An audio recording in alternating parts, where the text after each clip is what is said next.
Sure. We triple stitch.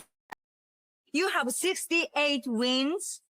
You cannot 69 Nina.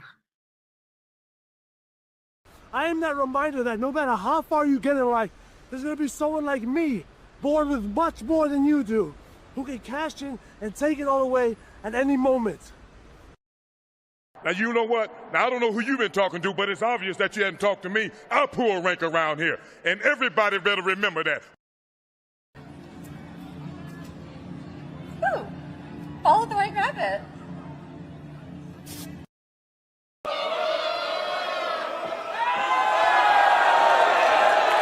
The mask has been removed, but I tell you what, he's still the same pro wrestler, whether he's wearing a mask or not. You can call this the New World Order of Wrestling, brother. Whoa!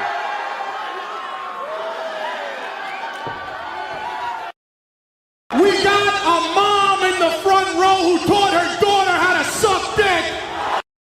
None of you can handle Tekla. None of you can handle the Sisters of Sin. And none of you silly bitches can handle the Triangle of Madness.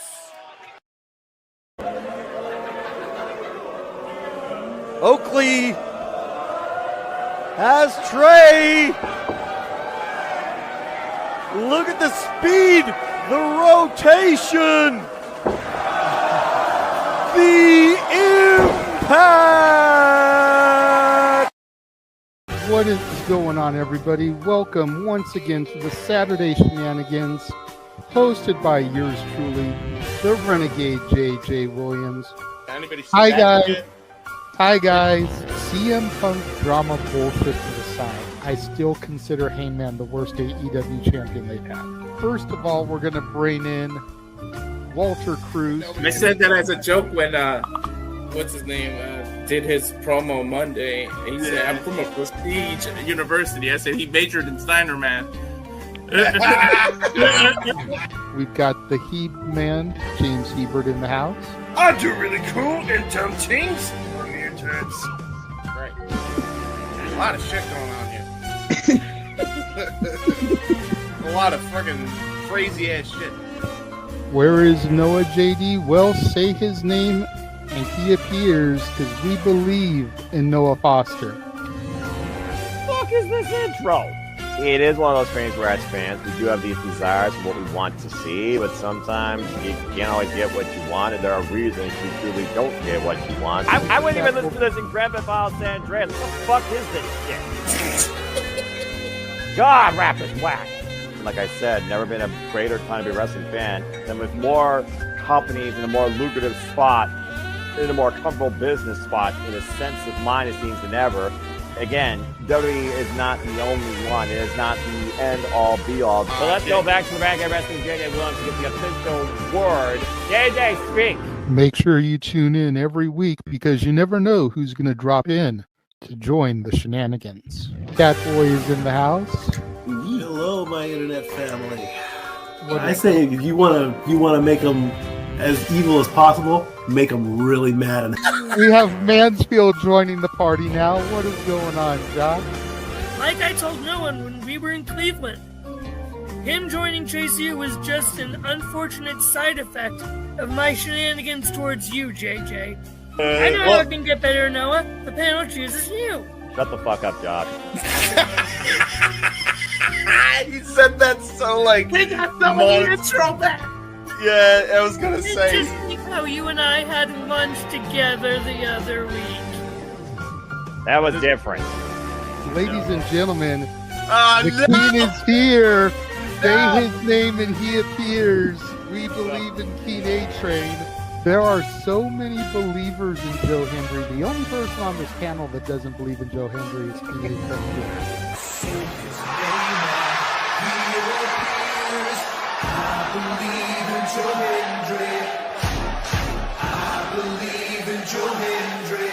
Tell the world why you do not believe in Joe Hendry. The reason I do not believe Joe Hendry is he is Fandango 2.0 in a entrance merchant. I rest my case, Your Honor. Hey! There's nothing wrong with being an entrance merchant. He has some of the best entrances of all time. Teleporting into the command center, all the way from Angel Grove High, Datilla. Oh, yeah. I went to the command center on Thursday. I went to Vasquez Rocks, which is where they filmed a lot of episodes. Somebody actually climbed to the very top of those rocks. I made it halfway. I was like, I'm not going up there. Definitely Toni Storm versus Mariah May. That's the one match I probably am looking forward to the most. I really like the story. I'm familiar with all about Eve, so if it plays out that way, I kind of know how this is gonna go. Say goodnight, Datilla. Good night. James, you did say his name. So he shall appear, ladies and gentlemen, the first time on the Shenanigans. Jeff Meacham is in the motherfucking house. Ah! Alright, we're coming in hard with the botch. Alright, fucking hell. It's good to be back. It's good to have an opportunity to talk to the crowd on a Saturday. If you want to have yourself stomach through it, you can go back and watch when the Main Event Mafia took over Impact. That's what James is talking about. So if everybody just joined us, we're talking about people sedating people, attempted murder, boys, and tips. Welcome to Saturday Shenanigans, everybody. Aren't you glad I'm back? Welcome back, Devin. Cool.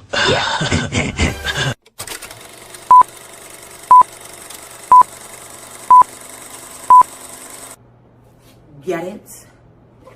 Got it.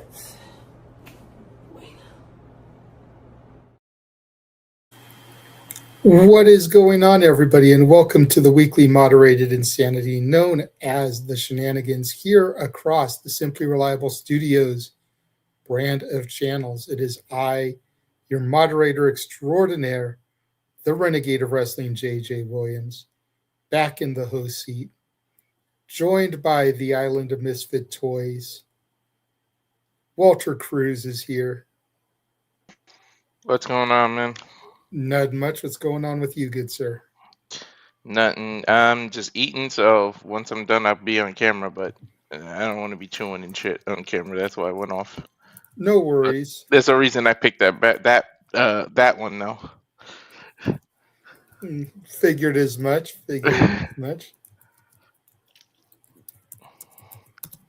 So we got Walter here. We've got one half of the Canadian connection and a man who just got done doing some hockey coverage with the Stat Boy. Nick is here. What is up, sir?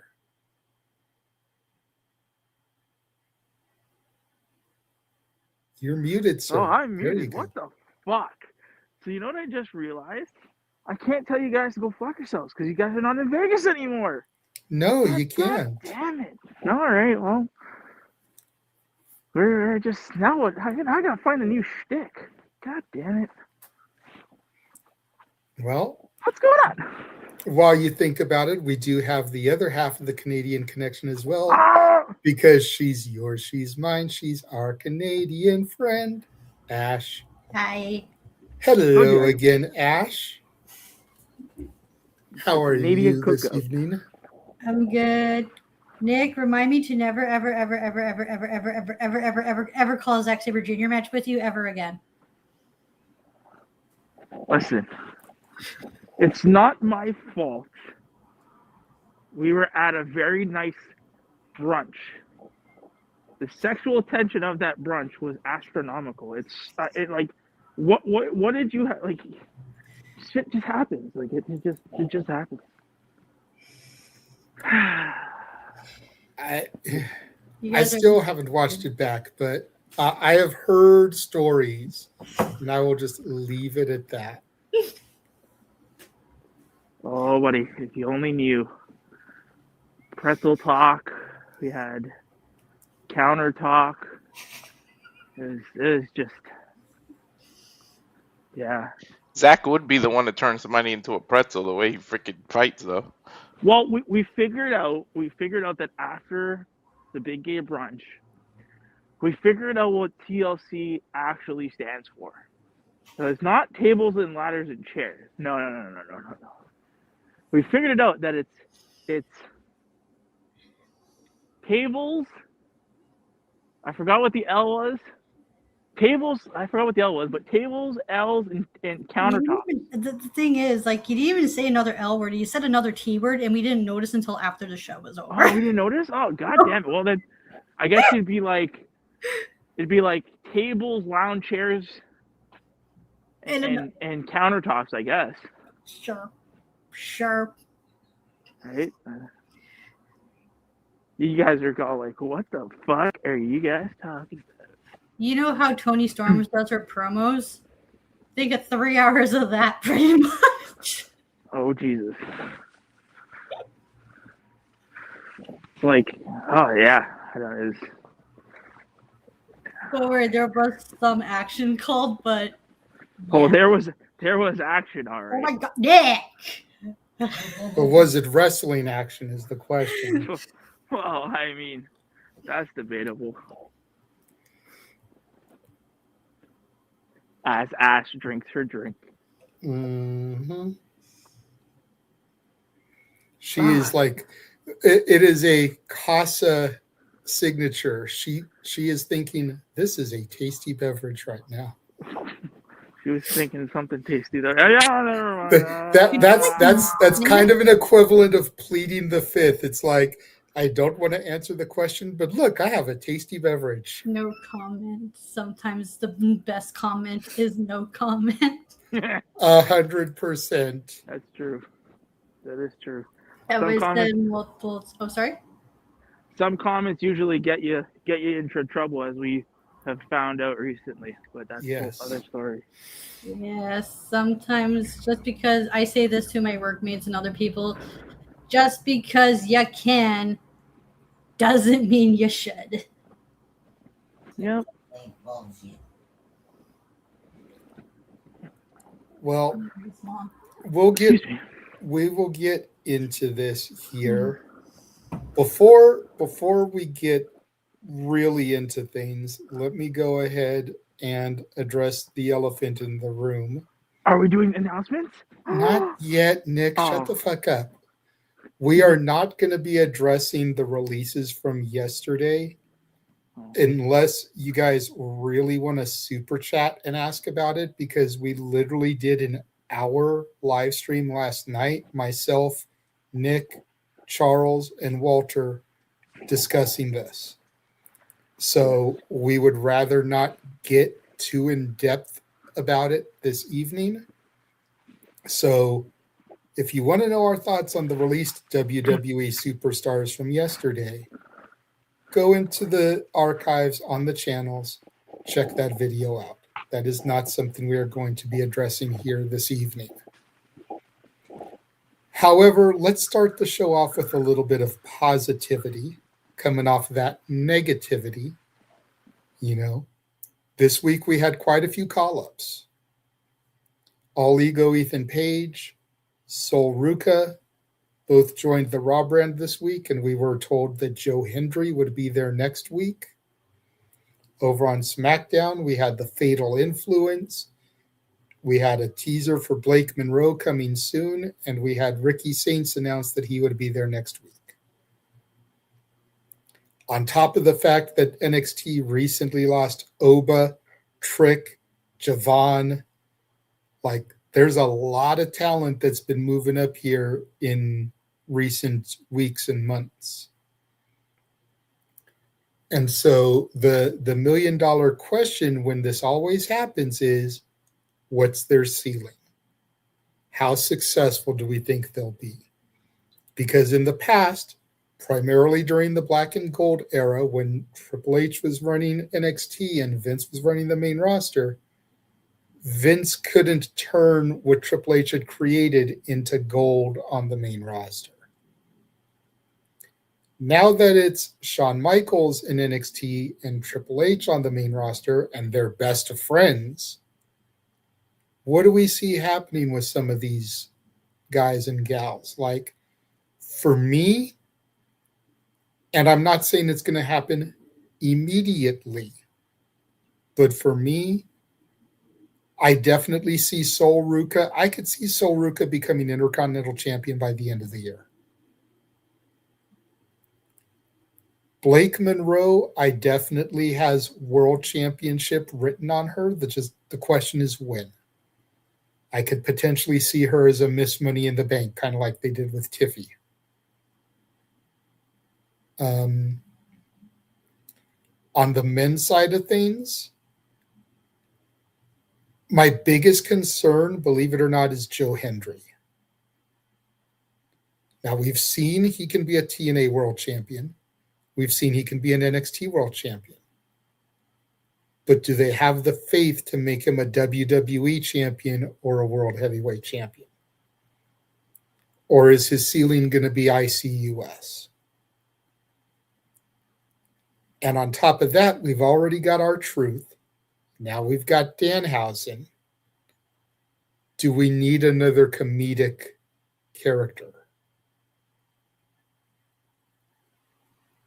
You know, there's my questions with Joe Hendry.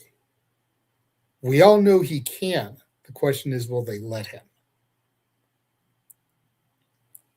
Ethan and Ricky, I don't know. Like, I see mid to upper mid card at best. I can't see Ethan Page as WWE champion.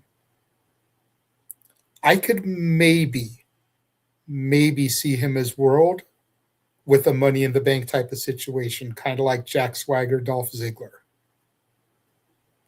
You know, one of those that gets the briefcase and somebody goes down with an injury, fuck it. Let him cash it in. Let him take the belt for a month, 2 months until we can figure out where to move it to. I don't know if I can see that for Ricky. Fatal Influence. I still question the move bringing Lainey Reed up. I'm not 100% convinced she was ready.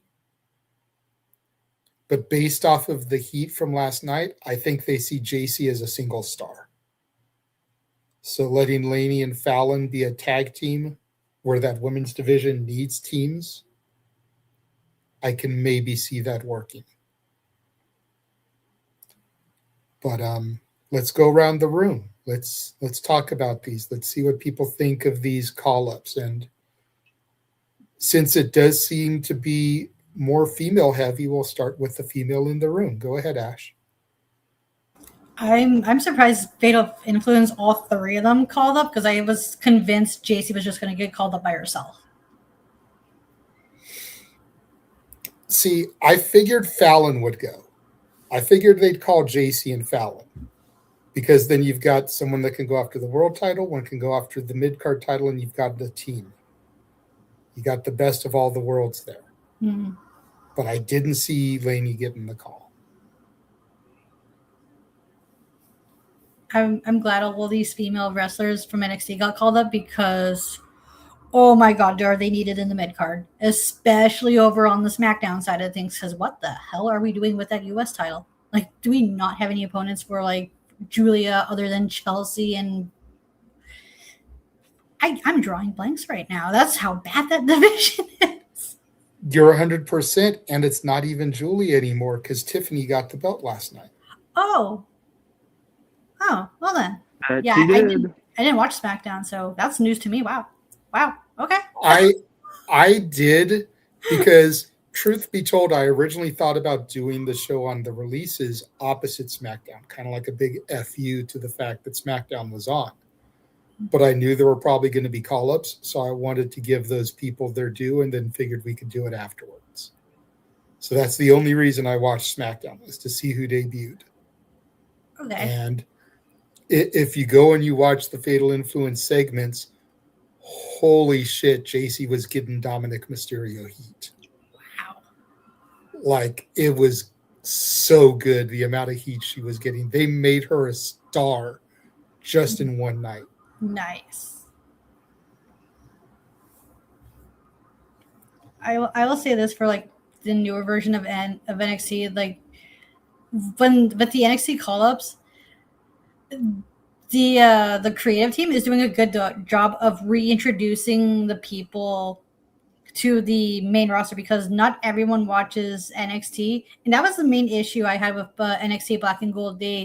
When they got called up, they weren't like connecting because there was like no introduction or backstory because at the time they figured, well, they have the network.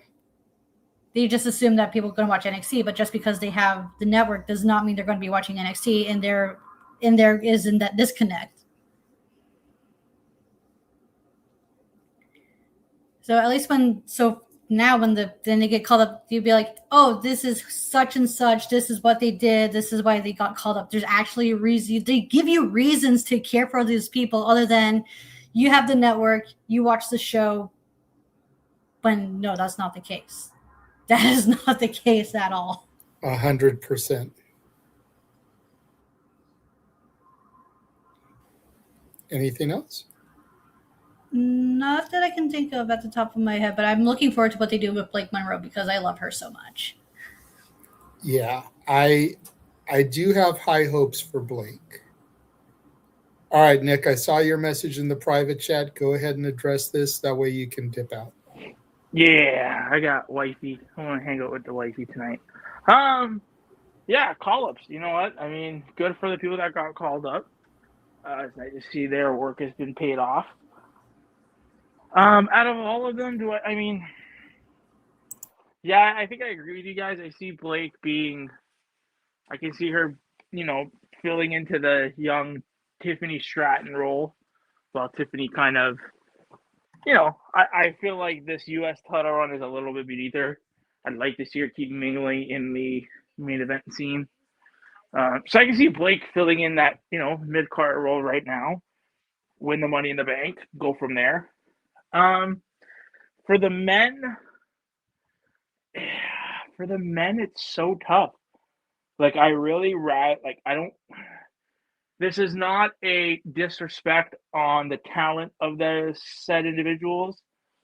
But I think the men's really, there's not really a main eventer that has come up, in my opinion. I see just like, I feel like I see Ethan Page, being that, like the U.S. title scene, the mid-card scene. And I can see Ricky Shades doing the same thing. I don't see them being as main event players. And I mean, Joe Hendry, I feel like they're going to use Joe Hendry as a fucking comedy skit. Yeah, other than that, like, I see potential in some of them. And I mean, sorry, thoughts all over the place. And then Fatal Influence, I can see them kind of being, tag team champions and stuff like that. But I don't see a game changer. And I mean, I know you don't need to see one right now because, I mean, they just called up. Give them a chance to kind of bloom and let them do their thing. But I don't see, I don't know. To me, I don't see that one main event star. So hopefully over time with their, with the work that these athletes put in, hopefully they can change people's minds and be all they can be and more. Yeah, fair enough. And I almost wonder, I feel like this is going to be truly telling now that she's on the main roster, but I wonder how much WWE creative paid attention to Mariah while she was in AEW. Because if you think about it, a lot of the Mariah Tony storyline was based off of the movie All About Eve. It's even referenced in our intro. Datilla mentions about being familiar with it. And just brief synopsis for those of you that aren't, basically an established Hollywood starlet, Tony, undertakes a protege who yearns to take the spotlight from them. We all saw what happened with Mariah and Tony. And Mariah eventually took the spotlight, the championship, from Tony until we got to the Hollywood ending.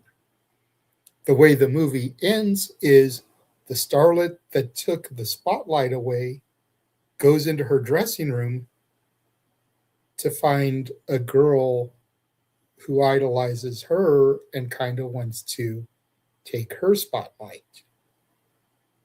Is Tiffany going to kind of get slotted into that role? Because a lot of people have drawn comparisons between Blake and Tiffany. You know, is this story now going to carry across both companies?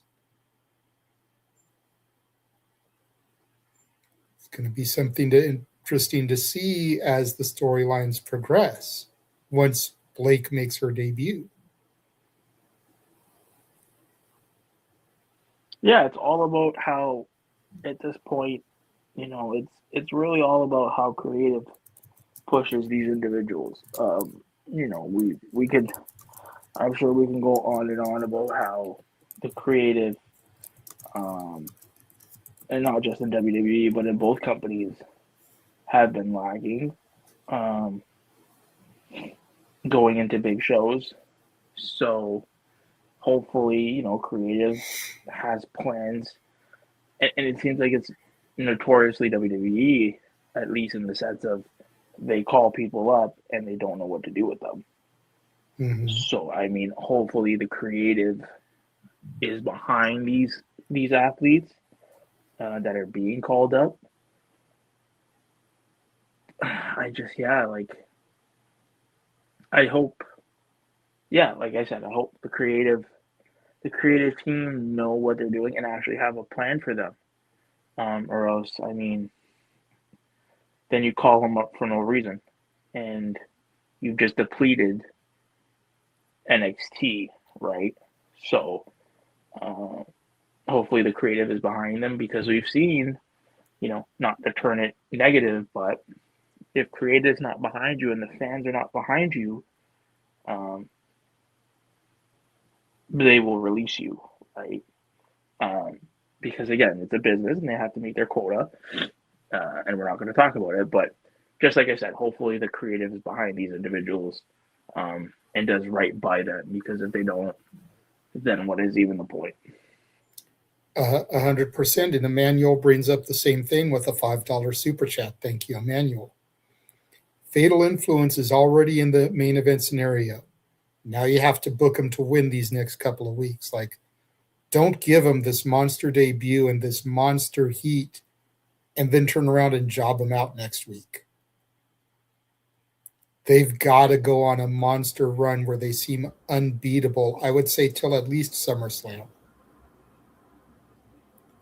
These girls need to be dominant.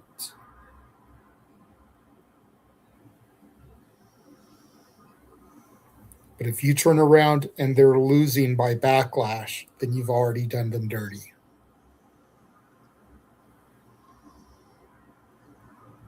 Walter, it's on you, good sir. In terms of Joe Henry, I think they're going to get serious with him. They're going to use his concerts and stuff kind of the way they did with The Rock. Only insult like a big star when he gets into a world champion picture, because he's already proven himself and how popular he can get. That's why they put him in with against Orton, even though he got squashed in a WrestleMania match. They saw that reaction. They saw the reaction in the Royal Rumble. I think Joe Henry, they're not going to reduce him to comedy. I think they're going to let him get a little serious and then kind of use him the way Rock uses those concerts to insult big players. And then you can kind of mix comedy with it, but not make his whole entire demeanor be all about comedy. So I think Joe Henry would be fine. Blake Monroe, I honestly see her as in the next 1 or 2 years as a Royal Rumble winner. Like, I honestly think that the stars are aligned, and I feel like they are really behind her, and that's why they seeked her when her contract expired, and that's why they put her through the system to make sure she is ready. They don't want to rush her the way some feel that they did Jade Cargill and how they just straight put her on the main roster. I think they learned from that experience, and Blake Monroe is going to be fine. I really do see her like they did with Asuka, even though Asuka lost the Mania match. Damn it, I really feel like they'll have her win the Rumble and actually do what they should have did with Asuka with Blake Monroe. I really feel like the star that they are really behind her. Let's face it, she's very beautiful. She's got the talent, she's got my skills, and she can go. And she's not afraid to get dirty in terms of hardcore matches or we've seen that dark side of her. So she's got character depth too. She's got it all. So I really feel like Blake is a future Rumble winner, and she can get to that main title. As long as, barring, knock on wood, any injuries or anything, I feel like she's fine. Ethan, and I think Ethan versus Punk is going to become a thing eventually, which is going to be big for him. I could potentially see him Money in the Bank, but I feel like he should be on. Is he on SmackDown or Raw? Did they say? Ethan is going to be Raw. Raw. He should have been on SmackDown so he could have Chelsea as his valet. They should make it a thing because they saw how popular that was. But there's always we see that Jacob is bouncing right now. Mm-hmm. So there may be some talent bouncing back and forth between brands here as part of all this going on. Yeah. Won't say a draft per se, but like a transfer portal, superstar shakeup type of situation. So now that Alba is gone, we could end up seeing Chelsea move. Yeah, true. And I would love it. What? I would love it if they use him as a valet. Him, Ethan, and I can actually see them both kind of having a Money Bank, like you said, in case somebody get injured. But they're going to be U.S. and Intercontinental champions within the next couple of years, and I think they can go the Miz route and actually make that title mean something. When Miz had it, and he actually elevated it for a while. So I think he can do that. But to be honest, I don't see Trick losing the U.S. title for a minute because there's so much behind him. Once he goes face, they're going to raise Trick to the WWE title picture. And then that U.S. title becomes available. And that's when Ricky Saints can get it. So for me, I don't know. I'm kind of torn. I can kind of see him winning the title, but then again, not. And I see Ethan winning more of the world title than the WWE title. And in terms of Fatal, I'm right with you. I didn't think Lacey would come up with him. I thought it was going to be a tag team with Fallon and JC Jane. But more power to them. They came up as a group. I think more of that is because Jade Cargill has a group. But then again, they'll both be heels. So I was going to say there goes a rivalry right there. But both groups are heels. So I don't know what you do with that. The heat that they got, great for them. Shows that they put in the work. And it was like some Dom Mysterio. They could not talk for anything. So I'm liking it. Eventually they'll probably be tag team champs, and JC can be probably the US women's champ or Intercontinental champ. She could become women's champ eventually, but I really don't see that down the line for at least a few years. They're gonna let her build it more. But definitely a women's mid-card title, while the other two will become tag team titles. And maybe all three of them will have a belt at the same time, and they could dominate that way. That's a fair shout. Fair shout. Does anybody have anything else they would like to add regarding the call-ups?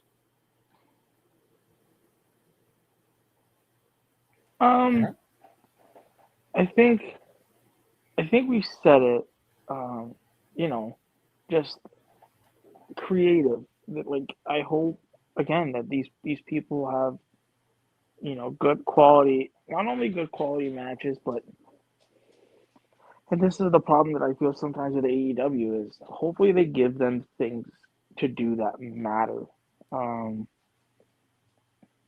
You're not just calling them up for the sake of calling them up. And with these call-ups, now what does NXT look like? This definitely had a domino effect. So now with this, what does NXT look like?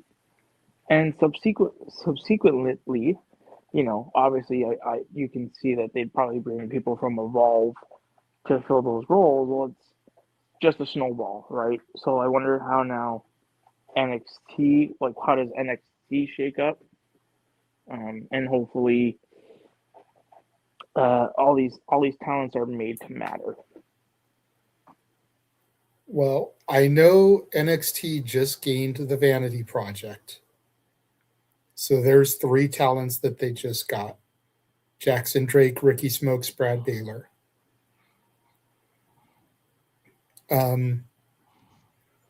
Honestly, and I want to see it happen, but I kind of selfishly don't want to see it happen because then I'll stop seeing them. But Starboy Charlie, Jack Cartwheel, and Marcus Mathers are ready for NXT. I know that Starboy is still the ID champion, like he just got it when he got his contract, but that dude does not need to be wasted in Evolve. He's ready for NXT. And the other 2 have been on Evolve since its inception. Cappuccino Jones as well. All those guys are ready for NXT to make that next step up. Yeah. Cappuccino Jones can very easily get slotted into the Javon Evans spot. As far as that high flyer, athletic, kind of smiley, you've got Marcus and Jack, like I said, all those guys are ready for NXT TV. And I want it for them because they deserve it, but I selfishly don't want it because then I won't be able to see them at GCW anymore. I can see them while they're in Evolve, while they're ID, but I can't see them there once they get up to NXT. Yeah. And I think the women's division will be fine. It's going to be in the hands of Jada Parker and Lola Vice Mamacita. They're going to take the NXT. I think they're going to give NXT women's division to those 2. They're going to carry it for the next at least year before one of them gets called up too. And I really feel Jada Parker deserves a shot at that title and a run with the title. Not a shot. She's had shots, but a run with that title. You've also got to figure we're getting a small influx on occasion of AAA talent to NXT. Mm-hmm. Mr. Iguana, especially since he's mixed tag champ with Lola, and Lola's the champion right now. So you can work him into some NXT stuff. And you've got the TNA stars that occasionally pop in. And when they were at the Garden, we had Mike Santana. So it's like there's still ways to kind of combat that talent. They've still got the partnership with Noah, to my knowledge.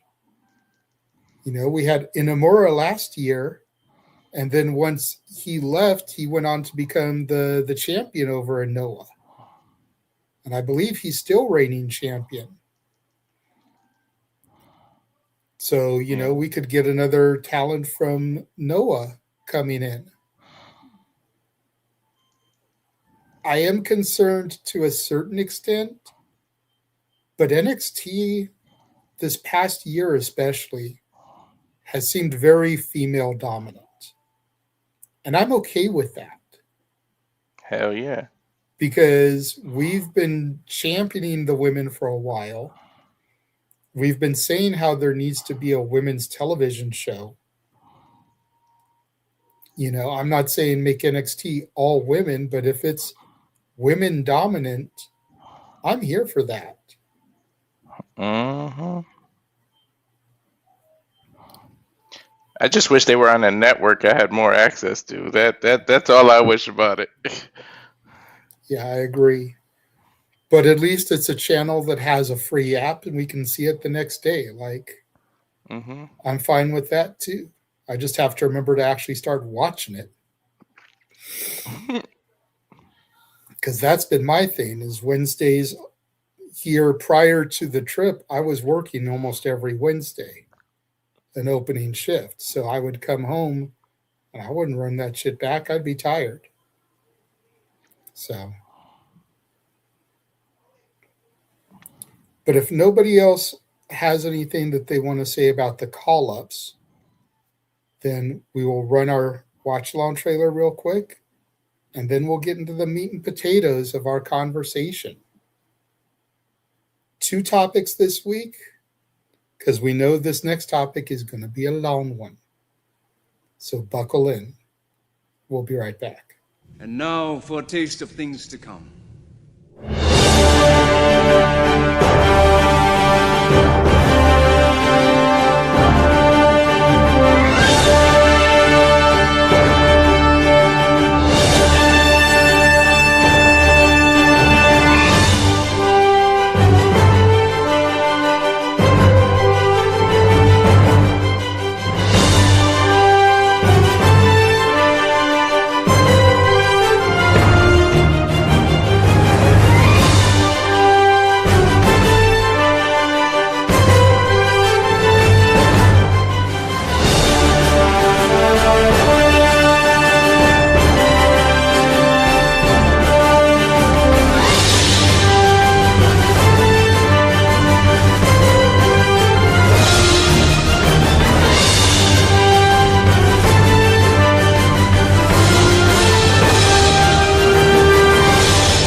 All the professional wrestling. I had a feeling he was going to go to me. I don't know why. That's why I turned on my camera, just to make sure. Because Noah's not here. It feels so weird with no one not here, no one Charles. It feels weird. I know. Fuck you guys. He's probably napping. Probably. Fucking Noah. Napping. Well, it's like he saw the StreamYard link when I posted in the group chat, but then he hasn't responded since then. Oh, he's sleeping. 100%. Hey, nice But shirt like, you're wearing if- there, James. Walter. Huh? Nice shirt you're wearing. Hell yeah. Of course. Got a rep. Yes, yes. Gotta represent the Poder Mania. So I teased to a couple of people about an announcement that I had. Nick came on camera for this shit. I will pop you out of here if you at least don't stop the goofy grin, fucker. At ease. Go back to being normal at least. As normal as you can be. What's normal for Nick?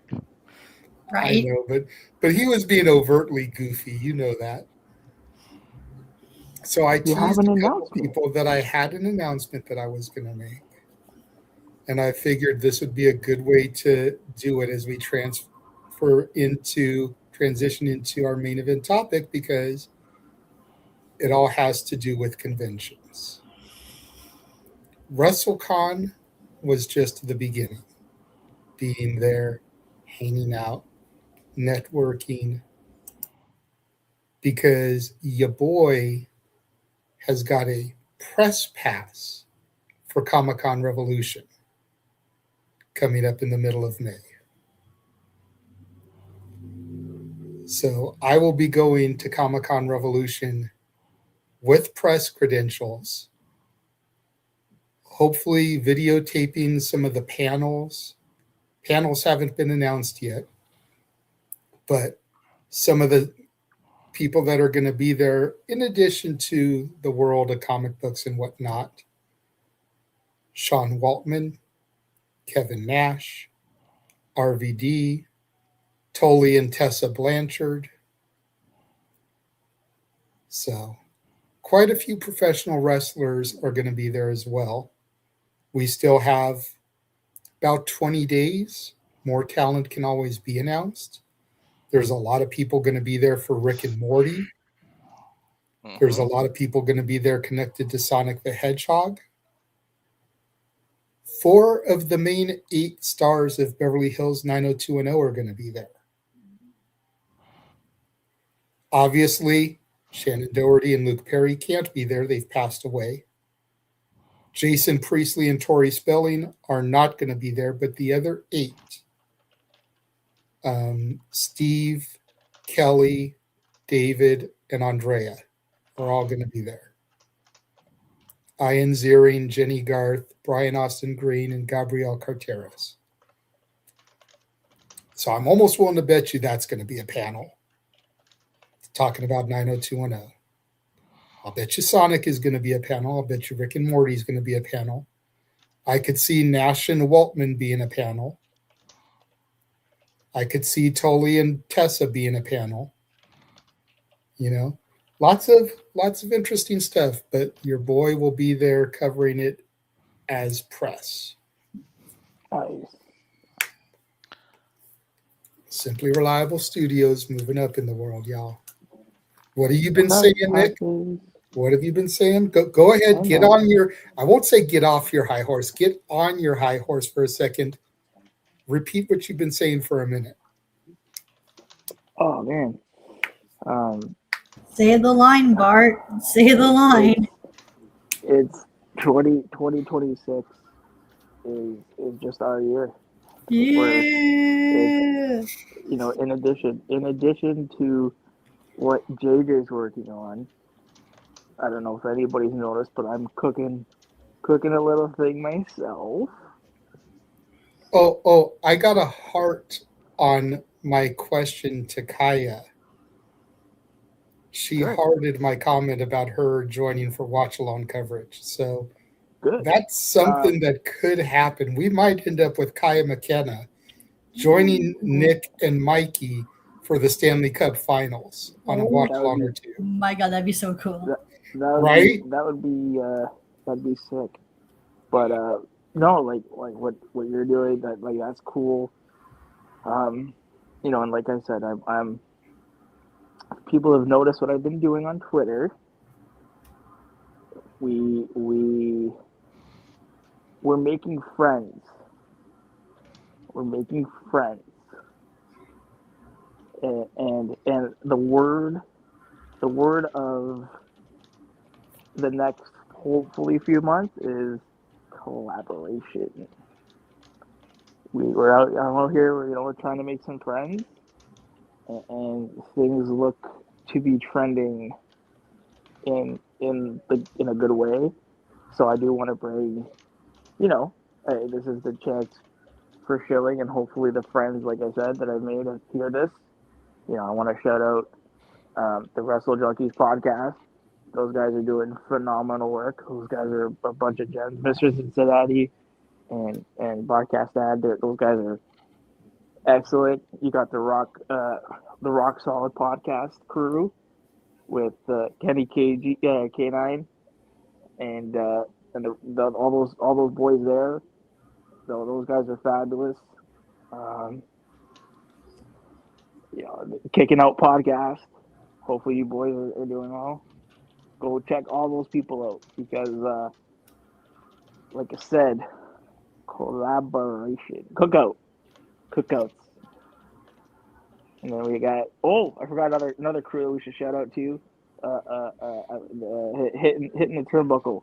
Those boys and gals over there too. Remember cookout. The magic word is cookout. Y'all gonna be seeing that word quite a bit. Thank you very much, Nick. So before we transition over, we did get a super chat from Arlene. Thank you, Arlene. Woo! Would you have JC dethrone Rhea or someone else? I think it depends how long we have Rhea hold the title.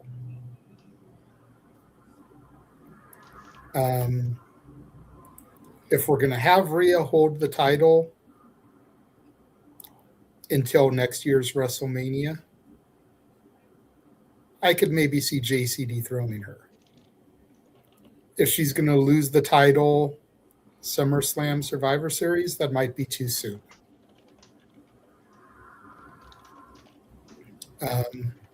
I think a lot of it now depends on how quickly Bianca comes back after giving birth. Because I know a lot of people want Rhea versus Bianca, and a lot of people still want Jade and Bianca. And do they allow Rhea to hold that title until Bianca has given birth and is ready to come back? You know, do we see Bianca as a surprise entrant in the Rumble next year to get a shot at Rhea at Mania next year? Do fans begin to turn on Rhea for her holding the belt too long? You know, mommy stays on top and everyone seems to love her, but people also tend to turn on people if they have that much success for that long. So I think that's the $1 million question for that is, when do you book Rhea to lose it? What do you guys think? Do you have JC defeat Rhea, or do you have someone else do it?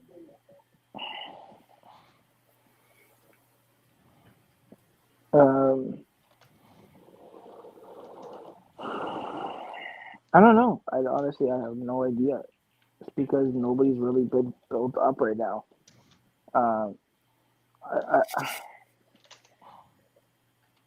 Like, if you want to keep serious heat on JC, give her Money in the Bank. I know I just advocated for Blake in the last segment, but give her Money in the Bank. Let Bianca come back at the Rumble, win the Rumble, challenge Rhea at Mania, beat Rhea at Mania, have JC come out and kill the moment.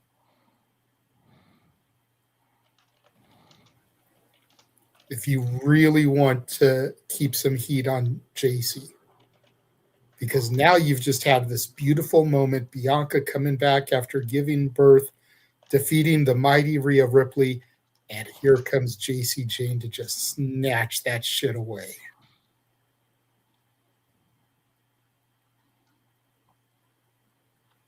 That's pretty dastardly. You might have a small pocket of fans that cheer, but most everybody's going to boo her out the building.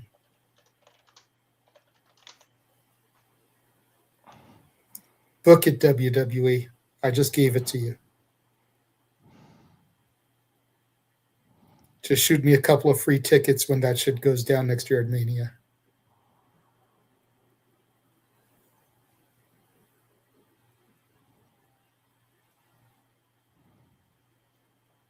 Do we know if WrestleMania is still going to be in Saudi Arabia next year? Or as of right now, yes. Okay. That can always change. Yeah. But as of right now, yeah. Okay. Yeah, I'm trying to think of who have Nick did make a good point. Who have they built up for the main event scene other than yeah, that is a very good question. Who do they have? For Rhea to feud with over on SmackDown. Mm-hmm. I see a comment in there. I do agree that Roxanne should win the Money in the Bank, but I think she's going to cash on Liv, and that's how you finally break them away from the Judgment Day. But in terms of Rhea, there ain't a lot to feud with. I mean, Tiffany's the U.S. title. What's she going to do after she loses that? Go up after the title she's already had again and again? We've seen that. Mm-hmm. So one of those girls, JC Jane, but I really don't see them putting her right into the world title until a little later on. You don't want to let out too much of the bag, and then all of a sudden now you don't know what to do with her. We pushed her all the way to the main event. Now she falls down. Ain't nowhere to go but down once you reach all the way to the top. So I want rather see her gradually get there rather than be rushed there, Yeah. which is what I feel like they did with Asuka last time, and I'm still pissed about it, obviously. Obviously. All right. Well, thank you again, Arlene, for that super chat. Thank you, Emmanuel, for your super chat earlier. So on to the main event. And the reason why I made my convention announcement where I did. Because, y'all, apparently we need to have a conversation. And trust, it's not anything that any of us are doing in this room. But a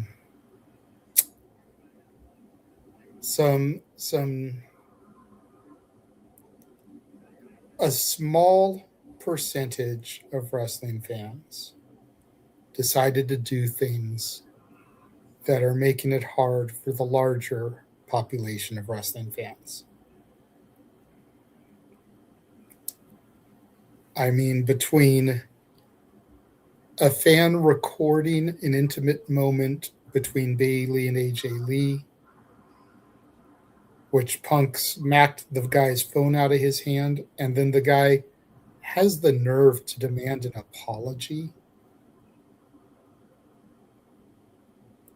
between fans stalking X-Pac and Booker T in the bathrooms,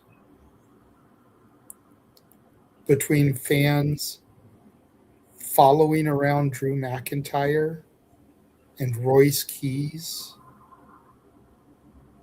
between a fan grabbing Elena Black's ass. Apparently, this is a conversation that needs to be had. And again, I know it's nobody in this room. I'm willing to bet it's not the people in our chat room.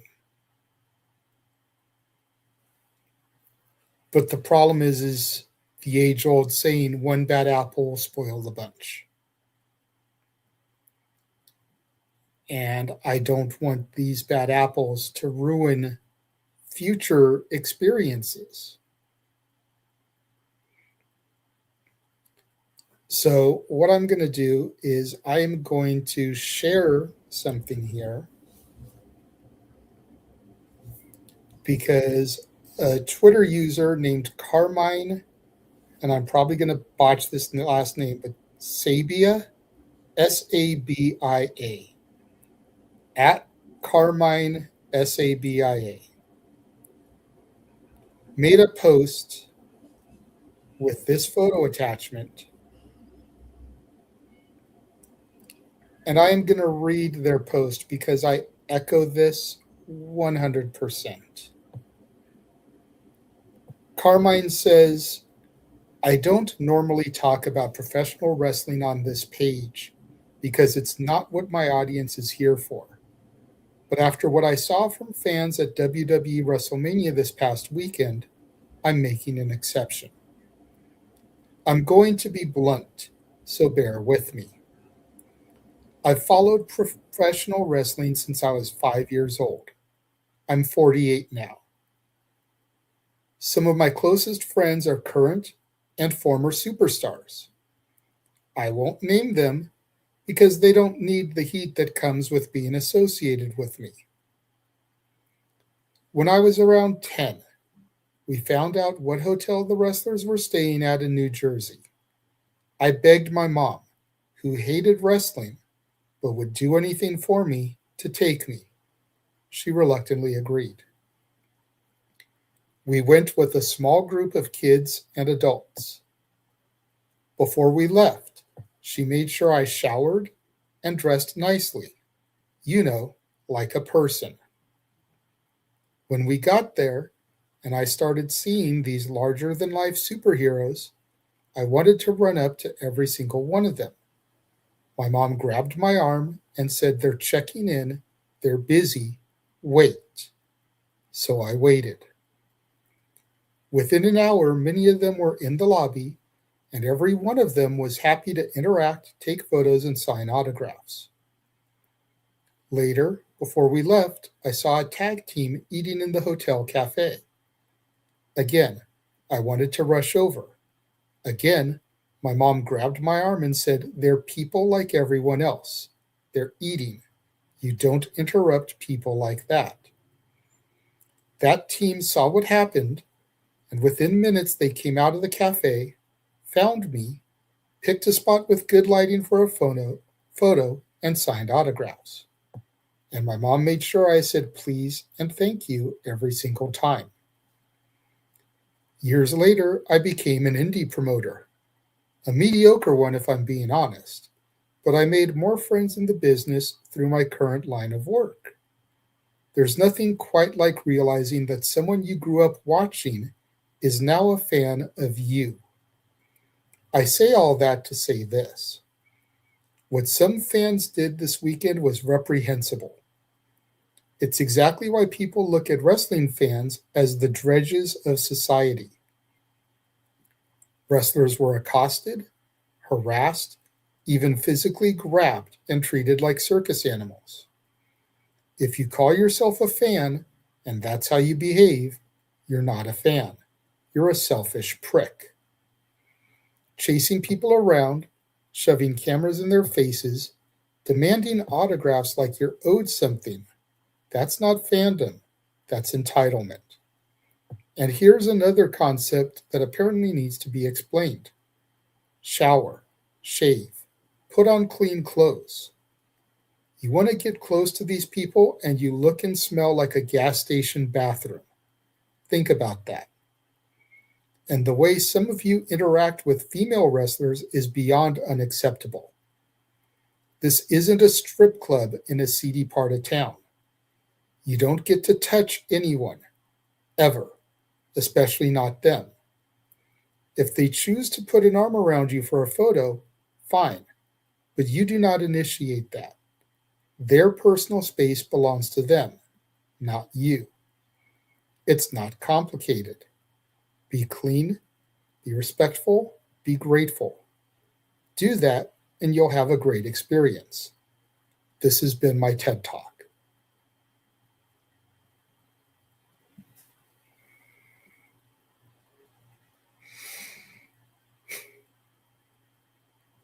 I would say it needs to be said, but more does need to be said, unfortunately.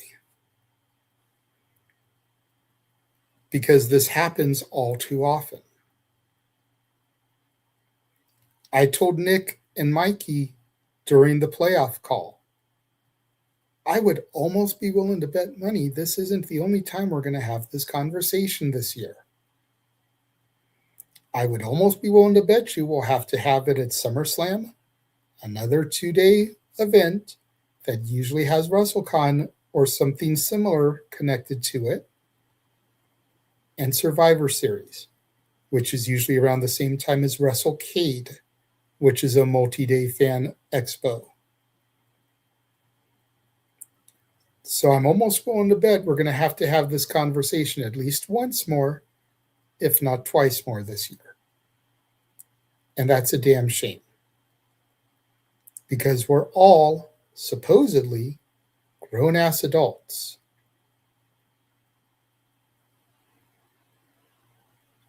But this needs to be conversated about and talked about, sadly.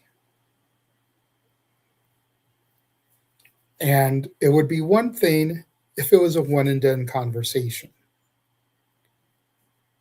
But the fact that this is not the first time we've discussed it on this show, and it's probably not going to be the last time, is what hurts my soul the most.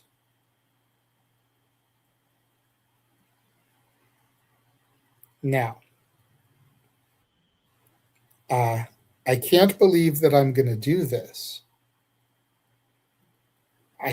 I 100% can't believe I'm going to do this, but for a split second, I want to play a small, like minute level of devil's advocate here. If WWE wasn't charging up the ass for some of these fan meet and greet experiences, would this be as much of an issue?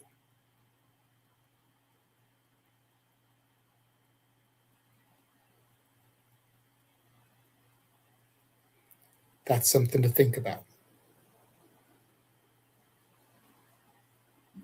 Because while some of the fan access events, meet and greets were $45, $60, reasonable enough amounts.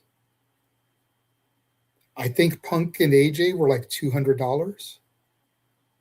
I think Seth was around $200. Undertaker, easily $200 to $300.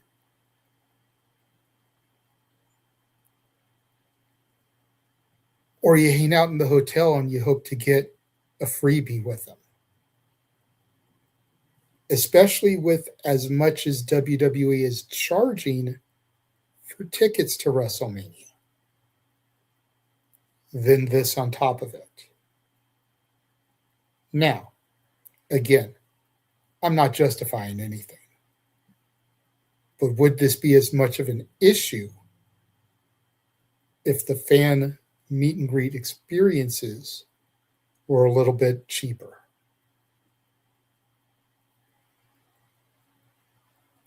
That's something to think about. Because me and Walter each paid about $60 to $65 just to go to WWE World on Monday. We paid for no extra experiences. All the people we met were in the freebie lines. And thank God we met them when we did, because we got pictures with every single member of the Wyatts, and where are they now? So, but again, if WWE was doing these world events and making the ability to meet their stars more accessible for fans, would fans feel the need to be this and act this entitled? I think that's a big part of the conversation that needs to be had. There's no excusing the behavior. The behavior should be not happening the way it is regardless. I praised Walter ad nauseum last week on Sunday Shenanigans, because every time he wanted to step up to somebody and talk to them, he asked, "May I approach you?"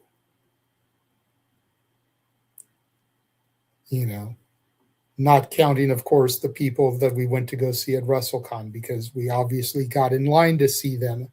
So asking them if we can approach them kind of seemed redundant at that point. I still asked, "May I shake your hand?" I didn't assume. And I'll even admit, one of the things I need to work on is putting my arm around the women. Like, I don't put it low, like around the waist. I go up top, like around the shoulder. That way there's no chance they can say I'm trying to grab their ass or anything. But that's something that I need to work on, because that's just a force of habit. It's for me to put my arm. Some of the people, the guys too, I put my arm around them. yeah, I even asked for that, because some of the females, I was like, I didn't want to assume. Like, I went to shake their hands, and they're the ones that initiated hugs to us. And I was like, I didn't want to assume. And they were like, "You're fine." And then when we took pictures, I said, I don't know where to put my hand, because I'm not that fan, and I'm not trying to be disrespectful. And a lot of them said, "Just right there, you're fine." But again, to his point, like, I'm sure they probably got a kick out of that, but then you got the guy grabbing Elena Black's ass. Just because she has an OnlyFans page doesn't mean you've got permission to grab her ass. And especially, you know, I don't care if he is smaller than me, but her dude is standing right next to her at the booth adjacent to her. Like, who in their right mind is going to grab someone's ass when their man is standing right there? Apparently this guy. But, like, that's not even a thought that would enter my mind. You know what I mean? It's like, I don't get it. But don't chase wrestlers. Don't touch people unprovoked. Shower. Wear clean clothes. It's really not that hard, y'all.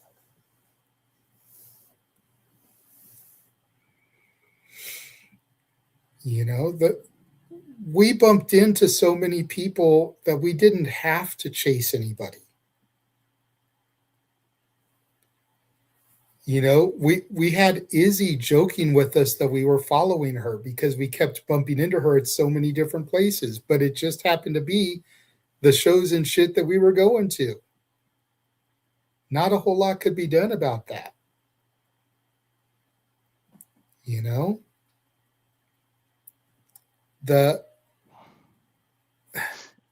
It would have been very easy for me to ask Megan Bain when she told me, I'm in a hurry to catch this Uber, I can't. It would have been very easy to be like, well, do you mind if I walk with you so I can talk? But I didn't even do that. I just let her go. And I wanted nothing more from her than to give her an award that she had won. I didn't want an autograph. I didn't want a picture. I mean, I'm not going to lie. I would have liked one, but that's not why I was trying to talk to her. I wanted to give her her award because she's the only person from that match that didn't leave with her award.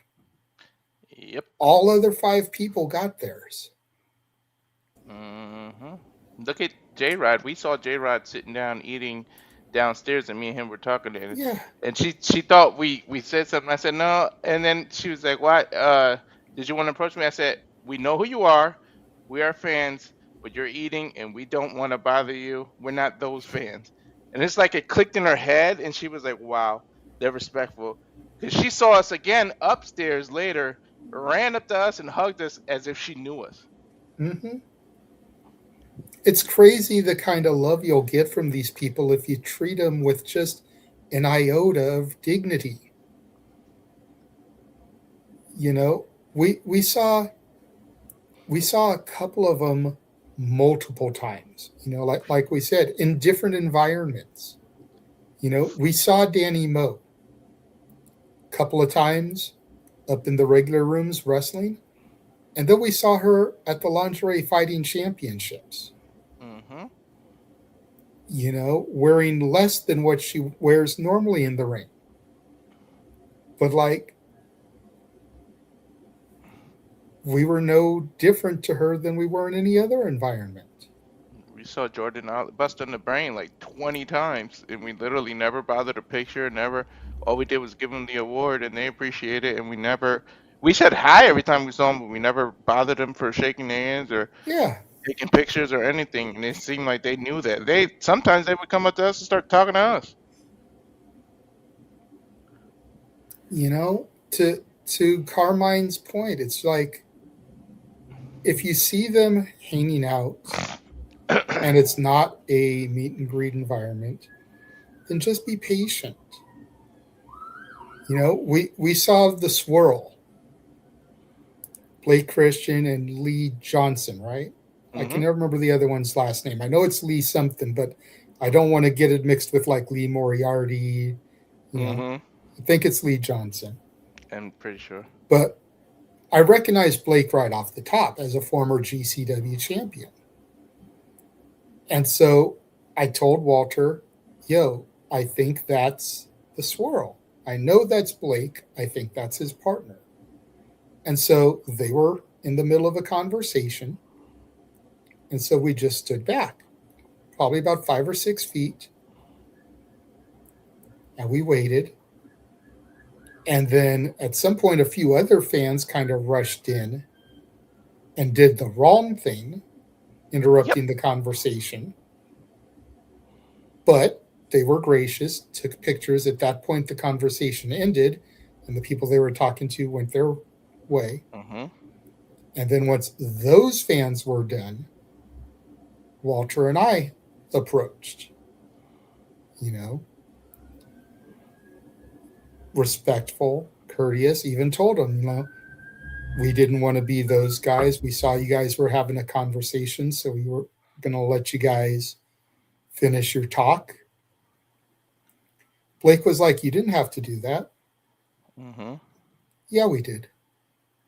Because we're the good guys. We're not to sound arrogant, but we're not the guys that are going to rush you like the guys before us did. Not true. We realize that you're people. You're having conversations with your friends, colleagues, peers, other promoters. We don't know. Have your conversation. We can talk to you when you're done. Another one, literally, D'Lo Brown was getting bombarded by everybody. He came up to me, shook my hand, was willing to take a picture.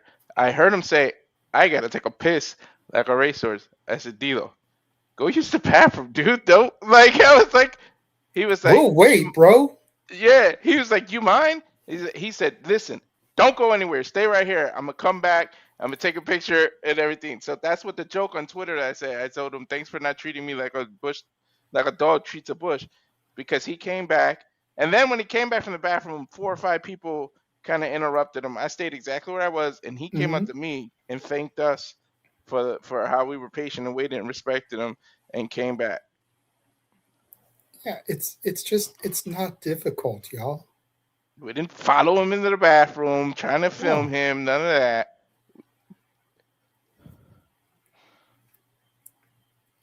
And Swerve was behind us.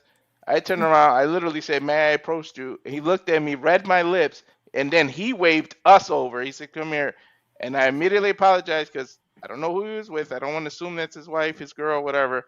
I said, I didn't want to interrupt you talking to her. Told him where I was. She saw the mic on my chest. Thought I was recording. I was like, no, I'm not that kind of podcaster. I wouldn't do that without permission. And I made them both laugh. And then they literally sat and talked with us for like 4 or 5 minutes straight, just talking to us because we approached them with respect. And I had the opportunity even before that, because I had gone to the bar just to get a cup of ice, so I could have something, let the ice melt a little bit, drink some water. Him and the lady were at the bar, and I just completely ignored them. Let them do their thing like actual people. It would have been very easy for me to say something to him while we were standing there at the bar, make some conversation.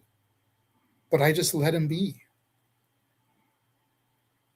And then when I got back to Walter, I told him, yo, I think that was Swerve at the bar with me. And I pointed him out. And Walter was like, yeah, that was Swerve. So when they finally came over to our area, that's when Walter did what he did. But I could have made that move then. Chose not to. Because again, to Walter's point, to Carmine's point, they're human beings. I mean, let's just assume for a split second that's not his wife, that's not a girlfriend. That was some random chick he was trying to pick up. I don't want to fuck up Swerve's game. You know what I mean? It's like, I want to screw that up. I don't want to fuck up Swerve's swag. Yeah, for real. But Nick, you've been awful quiet here, sir. Speak. Yeah, I mean, fans nowadays feel entitled. And it's shit like this that gives us a bad name because, we're out here trying to do things and for example, the women that we were interviewing, right? Like, you fans that do that, it gives us a bad name because then it's people like that who don't want to come on our show. Mhm. And then, I mean, guys, fuck, personal hygiene, like, that should be a fucking given. Right? Like, you're Yeah. meeting people, you're around people. Like, it's stupid things like this where it's like, we know it. And, fans just take it too far. Y'all need to, like, fucking chill out. Walter and I were showering every day. Like, legit, before going to this shit. Like, come on, y'all. It's not that difficult. It's really not. I don't get it. I don't get it. Shower, shave, brush your teeth. Maybe not shave. Shave, I can understand. I mean, some people may be trying to grow something, Okay, cool. The shave is the least of it all, but shower, brush your teeth, wear clean clothes, be presentable. Like, when the guy says shave, I'm assuming he doesn't mean like don't have like a bum beard, but like well groomed, maintained.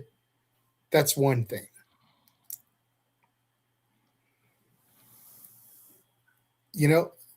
There were a couple of different days, and it wasn't happening every day, but there were a couple of days, and Walter can attest to this. I had like 3 or 4 shirts in my backpack. I was changing shirts every show, putting on more deodorant, because we were going to be out all day. We were running around a lot. Even though these hotels and casinos are air conditioned, smoking is allowed. So you get cigarette smoke scent on your clothes. And then our lungs fucking us up, but that's another thing. Unfortunately, there's nothing you can do about that except don't go in the casinos. And when the events are in the casinos, well, But you can change your shirts so that you're not walking around in 12 hours with fucking stank ass shirts. It seems so simple. But the most important part of it is these superstars, and this goes across the board. This isn't just for professional wrestlers. That just happens to be how we're tying it in. This goes for any professional sports athlete. This goes for actors and actresses, musicians, rappers, comedians. They owe you nothing. Don't follow them. Don't stalk them. Don't wait for them at the baggage terminal when they come in to pick up their stuff. Don't stalk them at the event and the venues, waiting for them to come out afterwards. Like, to a certain extent, on that last one, I can get it. Because especially sports fans try to get the superstars coming in and going out. It's been a part of tradition for years. I can kind of get that one.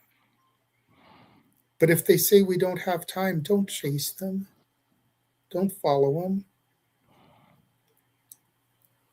Don't instantly call them an asshole just because they don't have time. They don't have time. They're human. Yeah. You know how busy their schedule is?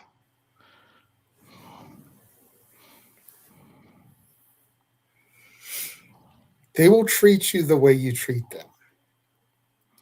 And if they treat you rudely and you're being polite, that's when you can have an issue with them.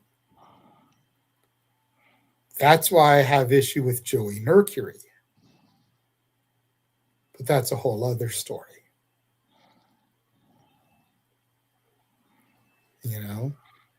I was trying to be polite and respectful, and I got crap in return from him.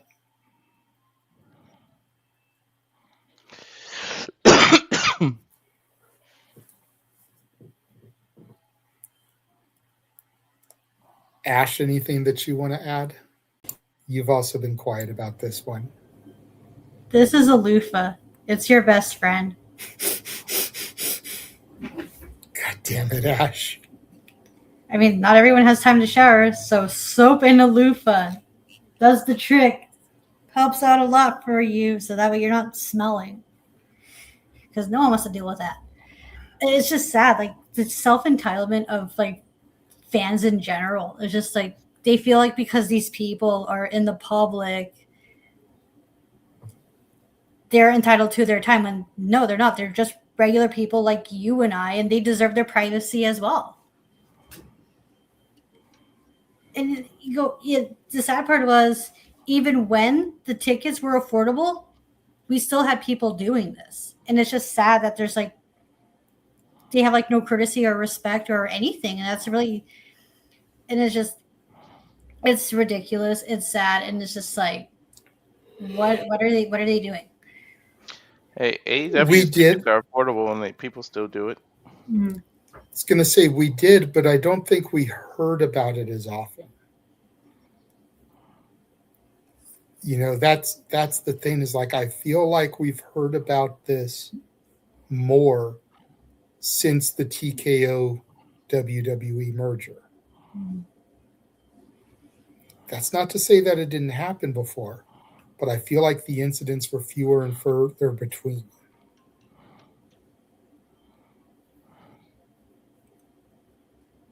And it's just, especially with the females, don't do that shit. Because you wouldn't approach a UFC fighter like that. Because you get your ass kicked because they're actually trained to wrestle. Right. So, especially if I feel like some people do it on purpose to rile somebody up so they can just get paid to shut up or something, like so they can sue or something. Like, I feel like we are in this sue mentality, and especially in America. And that's what it really is. They want to rile somebody up, get a reaction, get that on film so they can get some hush money or something. Well, I mean, let's look at this from a couple different ways. Like, would you want someone doing that to your sister? Would you want someone doing that to your wife, your girlfriend? Would you want someone doing that to your mom? So why would you do it to her? You know, I have gone to adult entertainment conventions. Long time ago, galaxy far, far away. Yeah, you had to put that out there a long time ago. No, for real. Like, this was when I was with my daughter's mom. Okay, that's how long ago this was. So we're talking probably close to 20 years ago. And even at that, I wouldn't have grabbed any of their asses. And they literally like put themselves out there like that.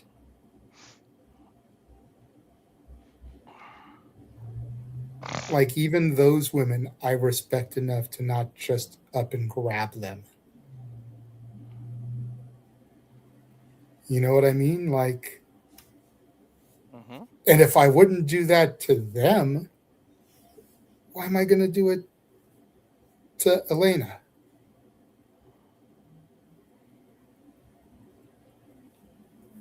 Make it make sense. Like, if I wouldn't do it to a woman who literally makes her money by getting naked and doing things on camera, why would I do it to any other woman? Except for my own woman.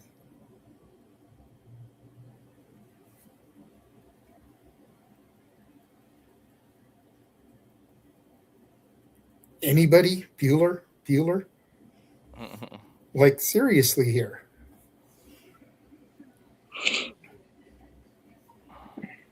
Yeah, it's like you. I was actually gonna say what you just said. It's like, yo, if that was my wife, like, fucking, you get your ass beat. You know what I mean? Like, for real. Like, and the rumor is, and you know, we didn't physically see it happen, But the rumor is Casey Navarro beat the shit out of the dude for grabbing her ass. Good. And like, I would have done the same thing. Mm-hmm. I'm sure if some random dude grabbed your wife's ass, Nick, you'd beat the shit out of him.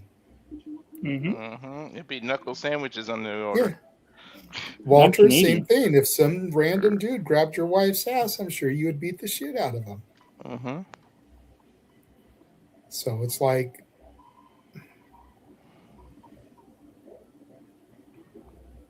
yeah, the fandom nowadays, it's just like y'all dudes need to chill. Like, I don't know if y'all need to like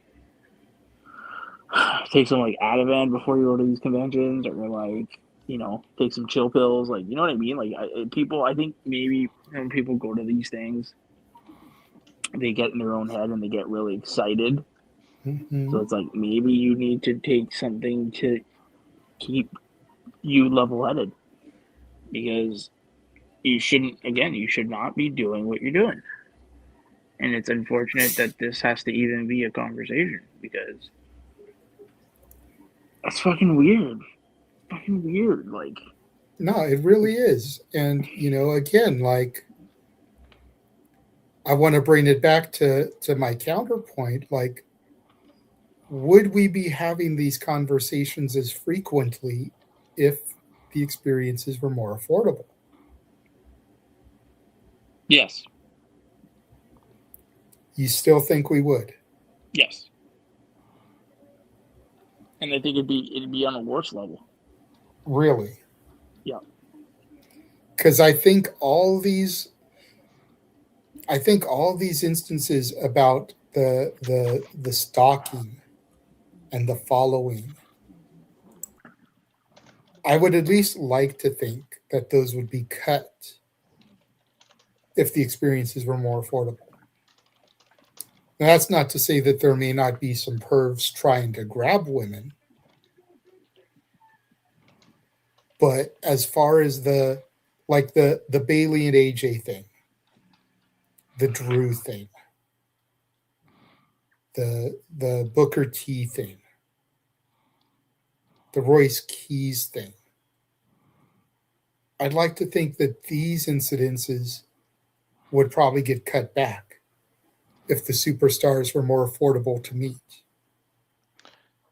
Because then there's no reason to follow them. You can afford to buy the experience.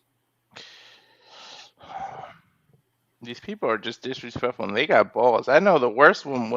When we were younger, when I was younger, the worst we did was like go to where they come out in the car in the garage and stand there and like wave at their cars and said hey and try to do that kind of stuff. That was like the worst it got when I was younger. Mm-hmm. And that's something that I've always done too. Is you go where the wrestlers come in and out with their vehicles, and you hang out. And if they come over, they come over, and if they don't, they don't. You know, that's how I got my picture with AR Fox at Revolution. That's how I got that thing with the infantry. You know, because that was where the cars would pull in at. And before they went over to security to check in and go down the tunnel into the arena, they came over to us. You know? Then you form a line, you wait your turn, you get up there and you get your picture. You don't push, you don't knock people over, you don't rush. But that's the most I've ever done.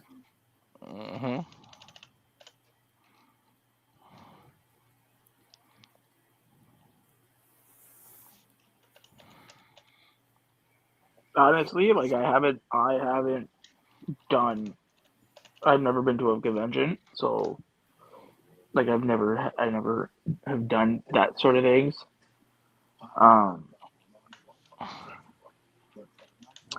I would feel like I feel like if you're going to your very first one ever in your life, you might have the jitters, so you might maybe like. I feel like again, you'd have the jitters, and you might not know what to, not to necessarily say you won't know what to do. It's just you don't know. The Like it's a etiquette. new surrounding. Well, no, it's just a new surrounding, right? Like when you're in a new surrounding for the first time, like you don't know kind of what to do. So you feel like everything you did, like you'd second guess yourself, kind of thing. But I mean, if you're a person who has been to conventions, which I feel like these people have, show some fucking class. Because, again, you ruin it for the rest of us. You ruin it for people, like us podcasting, people in this kind of space to where, we're reaching out to females and we don't want to come off or be labeled as something we're not. Yeah. Like Right. Carmine said, wrestling fans already have a bad reputation. People like this just make it worse.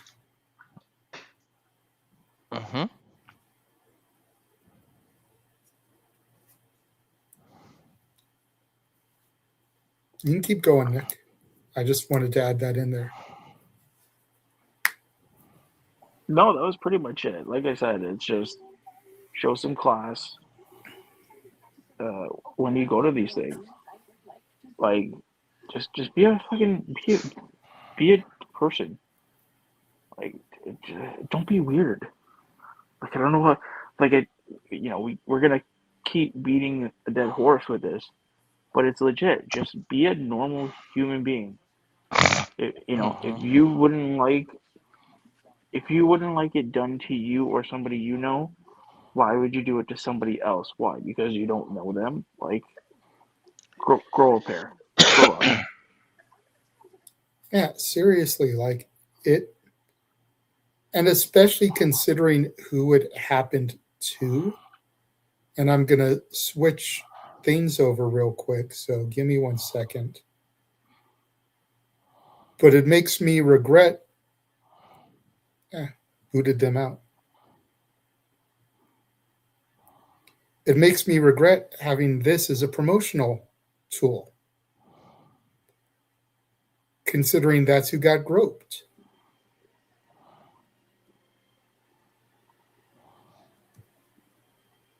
Granted, I've stopped using that, but,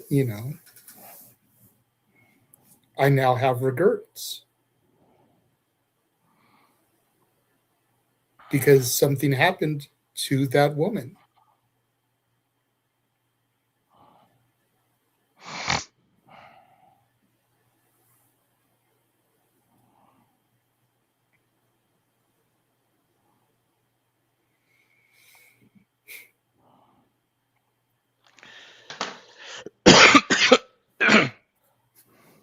I mean, it sucks that these conversations need to be had, but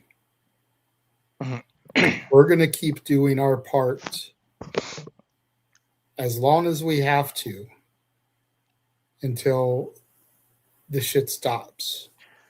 I feel like we're going to continue to have this conversation. It's never going to stop. Like, it's always going to be somebody. I just hope that the performers, the actors, everybody just realize it's not everyone. I'm sure they know.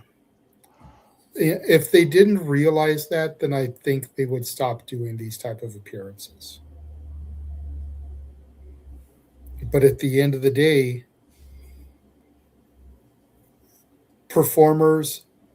these performers, and especially the ones that aren't in WWE, need these type of appearances to help supplement their income. TNA pays the lowest out of the 3 major companies. That's not a diss. That's factual. AEW has tier deals. You know, there's some people that do independent shows, and there's some people that don't. The ones that take independent bookings need those bookings to help supplement their income. So they're more apt to do a meet and greet type of this, like this, or a convention like this. Hell, diagonal from where the Elena Black incident occurred was Mina Shirakawa. You want to talk about a prime target for someone groping? I just thank God that nothing happened to that young lady. Right? Especially like given how her on-screen character is as well. Because like how overtly sexual she is in nature. But that's another thing too. Like people forget about like these women, just because they're like sexual in their nature and their character does not mean they want to be like that with you in particular. Sweetheart, I'm gonna ask you to say that one more time because it's coming from the mouth of a woman, and I'm gonna give you a solo. Just because women are overtly sexual in nature by their jobs and characteristics does not mean they want to get like that with you. We need consent as well. We are people. We need respect. We want respect. We demand respect. Treat us like how you would your mom, your cousin, your sister, or any other female. Hear, hear.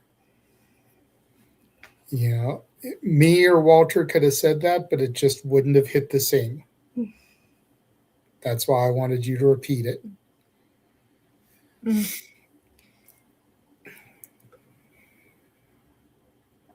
But yeah, it would have been very easy for someone to try to take advantage of her. If memory serves me, diagonally the other direction was Natalia Markova. Which, again, going back to how I have regrets about my image, that's that young lady. Okay. Now, to be clear, she put that photo of herself out there. So clearly she didn't mind that image getting out. But just because she takes a picture like that doesn't mean that she wants you to treat her like that, to your point. It would have been very easy for someone to try and do that with her. And she was the one that I said, I don't want to put my hand in the wrong place. She is she kind of had a pose with her. Because, again, I respected her. So, I feel like we're beating the proverbial dead horse at this point. I feel like we've more than made our points. I'm going to run the trailer one more time. And then if there's not any other questions or anything from the chat, we can go ahead and wrap up and get out of here early. You know, for us West Coasters, it's not even midnight yet, and it's not even midnight for Ash. She's Central Time. Yeah, it's 11:43 p.m. right now. So if we can get her off before midnight, woohoo. So we will be right back. And now for a taste of things to come.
all the wrestling.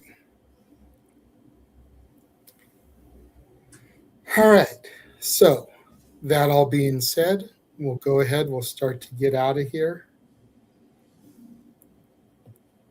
Ash, why don't you tell everyone where you can be found? You can find me on X, the app formerly known as Twitter, at ShadowBadAsh. And you can find me on YouTube at Baddie for Wrestling. Subscribe and don't be a dickhead. And we did just get a super chat. Emmanuel with $2. Thoughts on releases, Nick and Ash, since they didn't give theirs. Well, Nick was on the stream last night, but Ash was not there. So, Ash, go ahead, give your thoughts on the releases real quick. Well, the Indies and TNA got some new people because TNA could badly use some people, especially with how thin their roster is. Like, goddamn. How many of them can TNA afford, though? Yeah, that's a good question. Thank God we have the Indies, right? Yeah, I mean, there's only one name that I really want to see go to TNA, and that's Dexter Lumis. Oh, yeah, because he was really good there, too. Well, that and Indy is there. Oh, yeah, I forgot about We those. can Those have two an are a couple. Index reunion. Yeah, those two are still in kayfabe couple. They haven't gotten divorced. Mm-hmm. So, Also, there's a couple people that were released that could do so well in the undead realm if they are still continuing with that. Especially Nikki Cross. She would be perfect for that shit. agreed. Who else is on there? I hate to be this person. I'm going to be this fucking person. Can't we get Motor City Machine Guns to ROH and AEW? That'd be pretty cool. Yeah, the only names I want to see AEW pick up are the Machine Guns and Alba Fire, Kaylee Ray. Ooh, Because they've already got Isla Dawn on a tier deal, so you can put the Unholy Union back together for the women's tag division. Oh, that's a good shout. Yeah. They could probably. So, do you see them if she does go down there? Do you see them teaming with or feuding with the Triangle of Madness? Feuding with. Mm. Give me Sisters of Sin versus the Unholy Union. Ooh, that'd be a good women's tag feud right there, and the titles don't even need to be involved. That's just some wicked witchy ways that you can start feuds with. And then just because of the haha, I'd kind of like to see Joe Gacy go over there because the Grizzled Young Vets were part of the Schism. Oh. And I would just love to see them like encounter each other backstage. Nothing has to happen. Nothing has to be said, but just they pass each other, give each other a look, keep on going. That little acknowledgement, yeah. Mm-hmm. Mm-hmm. That would be funny to me. I'm also trying to think of like if Motor City Machine Guns go to Japan, where would they fit in the New Japan area? But in Pro Wrestling Noah, they'd be a perfect fit there because there's like 2 teams right now that they can fit perfectly in. Okay. There's all I know is whether it's a GCW homecoming in New Jersey, which is usually August, or whether it's Homecoming LA, which was September last year. Give me Busta in the Brain versus the Motor City Machine Guns. Hell yeah. Oh my God. You want to talk about a match that would bang slap fucking get me turned on? Hell yeah. I'll tell you what, I'll go you one better. Give me Sinner and Saint versus the Motor City Machine Guns. That winner gets Busta in the Brain. Oh, hey. Okay. I see it. Let's make a little story out of this because Sinner and Saints already had their shot, but by beating the Machine Guns, that would get them another shot. You know what I mean? And that would establish them as a team, as like a team to and a force to be reckoned with because Motor City Machine Guns, they're legends in the indie scene. People talk about Young Bucks influences on the indies. Motor City Machine Guns, they're unsung heroes. They do not get their flowers. They are not talked about enough in the best tag team in the world conversation when there's like so many teams right now who are also equally influenced by them as well. Look, I said this last night. Walter can attest to this. The Machine Guns were the bridge between the Hardys and the Young Bucks. Yes, they were. Yes, they were. And they don't get that respect put on their name. Right? Like, what the fuck, man? And then, like, with the history that the Machine Guns have in SoCal because they're PWG days, that's why I want that at Homecoming LA. Okay. So there's that connection I was not aware of. It. Okay, that's pretty cool. Mm-hmm. That's because one of the first places the Machine Guns teamed when they got together was Ring of Honor and PWG before the act was brought to TNA television. Because PWG was always kind of looked at as Ring of Honor West Coast.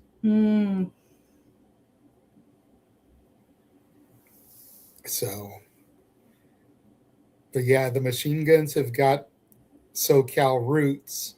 So that's why I want that. And then with Busta and the Brain, just give me that. Hell yeah.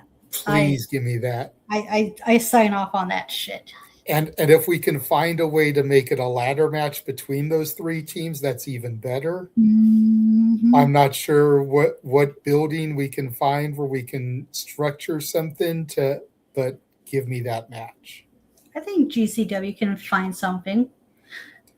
It's just a matter of where do they go that you can do a ladder match, because they were supposed to have the Grab the Brass Ring ladder match in Vegas. But we're looking around, we're like, where are you going to hang this brass ring? Right. It's like, unless you do like an Ultimate X style structure, where do you hang this ring? True, yeah. Or do you do it Vinnie Roo style and you turn it into a pole match and you put the brass ring on a pole, which is a cheap way out, but you know, it's a way to solve the problem. Right. Don't really need a ladder at that point, but we're trying to figure it out, and then that's why it got turned into the kind of match it got turned into. But like, you've got to find a venue that's willing to let you hang something from it, because what if it causes damage to the roof and the ceiling? Yeah, and we've seen enough of those on the indies. Yeah. Go back and watch the match between Chris Hero and CM Punk where they literally tried to destroy the barn of IWA Mid-South. Because that building was closing. So they were like, well, fuck it. Let's destroy it as much as we can. Go back and watch that shit. We don't need that. But yeah, so any other thoughts on Relicia's act? I'm just hoping wherever they land, they get paid well and they get booked well, because that's all you can ask for these talent. Like, no matter where they go, continue to support them. Buy their merch, watch their matches any way you can. Support the wrestlers, not the brand. 100%. And the only thing I'll add, and I said this last night, not to turn it into a negative, but if you never really supported them before, stop acting like they were your favorite wrestlers now. I posted something like that on Twitter earlier today, so. Yeah, I mean, I'm not going to sit here and act like I was a huge fan of some of these people, but there's some people that I was huge fans of. Mm-hmm. You know? Case in point. You know, one more member of this photo is now gone. Like, literally all that's left are the two in the black shirts, Thea JC, and Tyler Bate. Everybody else is gone.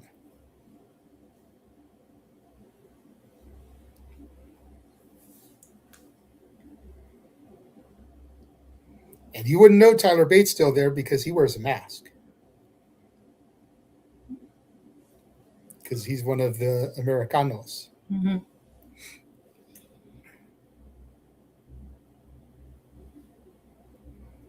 Nick's like, sorry, my phone died. And that's right. Still believe in Chase U, Charles. Safed says he'd like to see Mina and Kyrie team up, or versus Kyrie, excuse me. That would be good. Kyrie being released during the story and noise. Yeah. All right. Walter. You can reach me at Rage of Wrestling. Please subscribe. I appreciate everybody on the X and watching and all the views I get, but can we translate that to some subscribers on YouTube, please, people? Would love it. Sorry if I sound like I'm begging, but really need to get those numbers up. Walter.cruz.940 on Instagram. Of course, the X, Walter Alex Cruz. And that's where you can find me. I mean, we know you got a few subs while we were in Vegas because people were like taking their phones out and subscribing to you like as soon as you gave them the business card. So yeah, it went up, definitely. But we could definitely use some more. Let's get Walter to 300 by the end of the year. That way he can do the Hot Ones challenge. Hell, let's try to get him there by SummerSlam. Right. Let's try to get him there by SummerSlam. I think we can do it, everybody. We've got enough fans of this show. We've got enough supporters. You know, let's play some telephone. Tell your friends, and they'll tell friends, and they'll tell friends, and so on and so on. Like word of mouth is the best. 100%. 100%. Let's see where are we at? Live as we speak, 226. So we need about 74 people. By SummerSlam, by August, 3 months and some change, because it's early August this year, we can do that. It's 25 subs a month. Let's make this happen.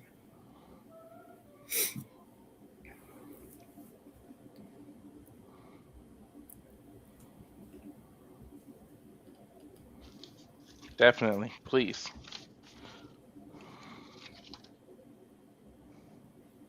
And Nick makes a point. That's what collabs are for. The collabs he's trying to set up may turn into subs for us. So hopefully. And then me. You can find me on Instagram, the Renegade JJ Williams, YouTube Casa D18 Studios, X Casa D18 Studio, no S at the end of the X. I'm also the primary poster on SR Studios 2024. The 4 main ones of us here have access to it, but I'm pretty much the only one that's on it. Make sure you follow there. Follow the Pink Ranger, Datilla at Datilla _ on X, Rangers of Wrestling on Twitch and Instagram and YouTube as well. Follow Noah, the Simple Man, at nfoster1916 on X and YouTube. And go ahead and give a shout out to the Dominguezes who super chatted this evening. We appreciate you guys. Find Emmanuel at EDM7324 on Insta. Arlene is Arlene Dominguez on Insta and ADM73244 on the X. Check that stuff out there. Hope you guys enjoyed this shorter episode this week. I know we all did, especially after the marathon episode from last week. Make sure you join us tomorrow. Statboy is going to be doing some sports watch-alongs, some elimination games. Oh, Keens yeah, and I'm the joining Avalanche. him. Okay, Keens and Avalanche at 3:30 Eastern, 12:30 Pacific kickoff. And then the Lakers Rockets at 9 Eastern, 6 Pacific tip-off for that. Make sure you guys tune in for that. Which one are you going to be on, Walter? Or are you going to be there for the both? NBA? Okay. But going to try. Hopefully Nick will be able to join for the hockey one. Go back and listen to some of the Penguins Flyers game from before this, Walter. Nick and Mikey had great chemistry. Nick, obviously being a Canadian, knows his hockey. You know, him and Mikey were having fantastic banter. You know, so hopefully that'll be a regular thing. And then we even tweeted out to Kaya McKenna about her coming on for Stanley Cup Finals for a couple of games. So we'll see what happens there.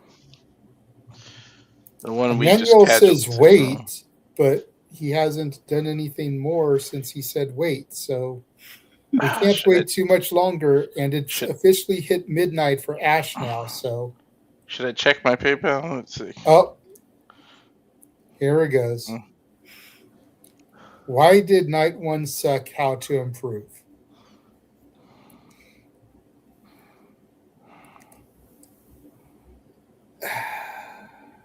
I don't know. The biggest complaint I have from night one of WrestleMania, and granted, I didn't get to see the main event because we had to leave for the Lingerie Fighting Championship show we went to.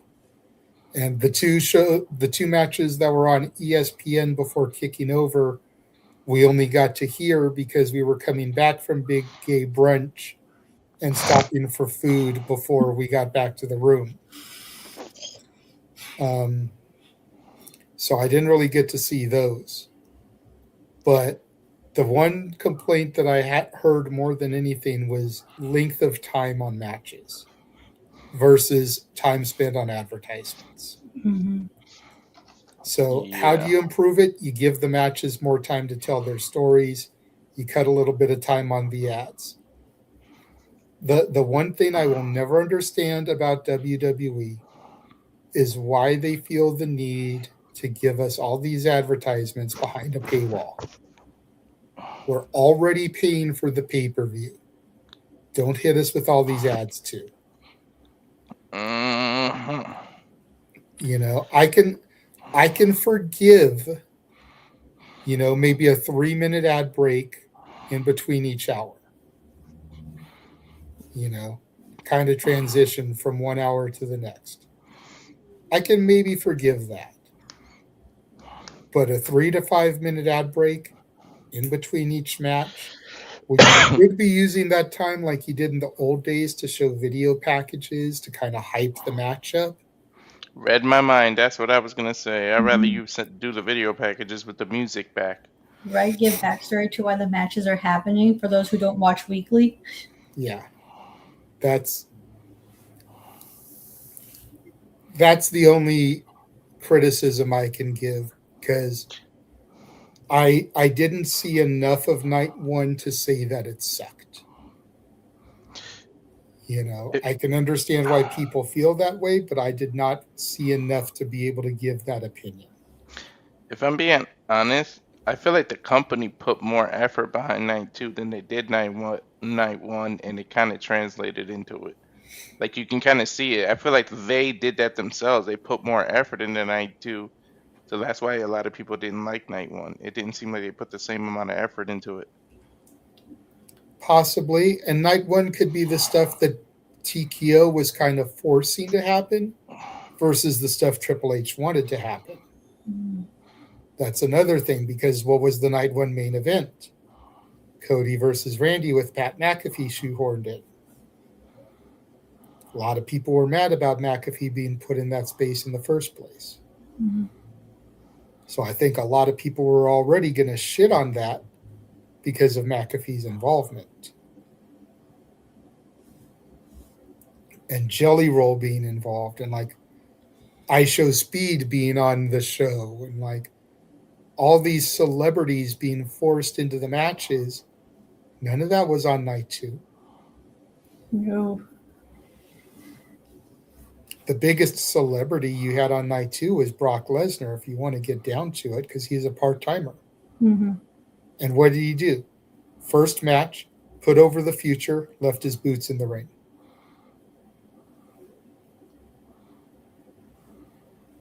You know? Anybody else want to chime in on Emmanuel's super chat? Then we can get out of here.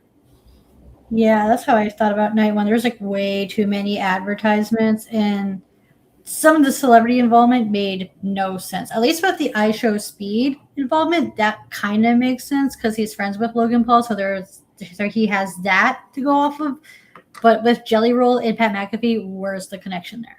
They were just there because they needed eyeballs, and they're big celebrities. People can be like, oh, we tune into them, even though because sure, WrestleMania has always been built around celebrities, but at least it made sense. Like they had reason to be there. McAfee and Jelly Roll didn't. And because of the adverts, some of the matches suffered, especially Liv Morgan and Stephanie Vaquer. That match was fine, but it felt so rushed. And I think Liv Morgan had more time for her performance entrance than the match was given. Yeah. And that's saying a lot. Because me personally, I don't have an issue with the matches being short as long as they had enough time to tell the story that they intended. Because some of the matches on there were short. Like, for example, I hear people complain about the AJ Lee Becky Lynch match when AJ Lee's always had short matches. My biggest complaint about that match is, do we really need a 3-time champion for a belt that's barely a year and a half old? Yeah. That's my biggest issue with that match. Mm-hmm. I wouldn't care if AJ Lee became a 3-time champion, if Bayley. Doesn't matter to me who it was. It's not that it's a Becky issue, which a lot of people have that issue because Becky Hogan, much like Rhea. But did we really need a 3-time Intercontinental champion when the belt's barely a year and a half old? You're right. I think AJ should have retained, and then at Backlash, if they want to get it off her, have her lose it to Roxanne. Oh, that would have been good. Then you've got her passing it on to the future. Because if we're being honest, Becky doesn't need to be in the IC picture. No. It's doing more harm than good. Because it's one of the 4 horsewomen. And having somebody that's legitimately going to beat her, she's already beaten everybody. Mm-hmm. Like, unless she's going to lose it to Sol Ruca in her first, defense, what are we doing? Mm-hmm. Nick, I saw you were going to speak before Ash said something. Go ahead. I agree with everything. No, I agree with what you guys saying. I think if you see the way WWE is going, they're really, it's not about the stars of the future. It's actually about the stars of the past. So, I mean, like, I wouldn't be surprised if I see Paige, when Paige and Brie drop the tag titles, her go after the IC title. Like, I feel like, I don't know, that's the way I see it. What else was I going to say? I forgot what I was going to say. Squirrel. I don't know. I forgot what I was going to say. Fucking hell. Night one WrestleMania. It wasn't. I don't know. I just think. Oh, this is what I was going to say. We're calling for less commercials and giving more time to matches. I think really the WWE thing that they would do in that situation is, yeah, okay, we'll cut down, we'll give more matches more time, but instead of 5 match cards, it's gonna be 4 match cards. I feel like it's all about the business side of it. They want to put those ads out there. So they'll probably be like, yeah, okay, well, you want more time. They won't see a problem with taking ads out. Their first inclination will be, oh, you want more matches? Matches have more time? Okay. Then we're just going to give you 4 match cards. And that is going to be a shit show. Probably so.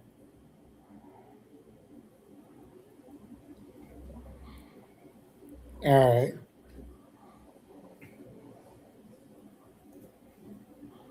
My only problem with Pat is that he couldn't count faster. Why did he have to count so slow? Because he's a heel? I don't know. I've missed the main event, so I'm not sure what you're referring to there.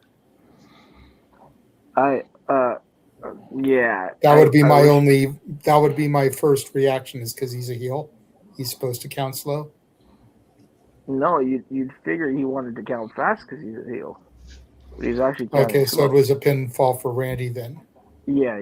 It was a pinfall for Randy. Then yeah, he would have wanted to quick count. Exactly. But if it was a count for Cody, then it would have been slow. So again, no frame of reference and no specification on who was getting the pin there. Hence my answer being what it was. I think she's just trying to make a joke about like how Pat McAfee didn't count fast enough so that way Orton would become champion and Cody wouldn't retain. And that's fair too, because we all know how much she loves Randy. And then hearing about everything coming out after and how Pat put that main event made no sense. So it honestly, I said it on a couple streams. You know, for me, the night one was shit. Night 2 was okay. I mean, if you encompass all of it as a whole event, it didn't hit, and it's not something that it didn't make me want to watch Raw or SmackDown. So, I mean. And that's fair enough. I mean, to each their own.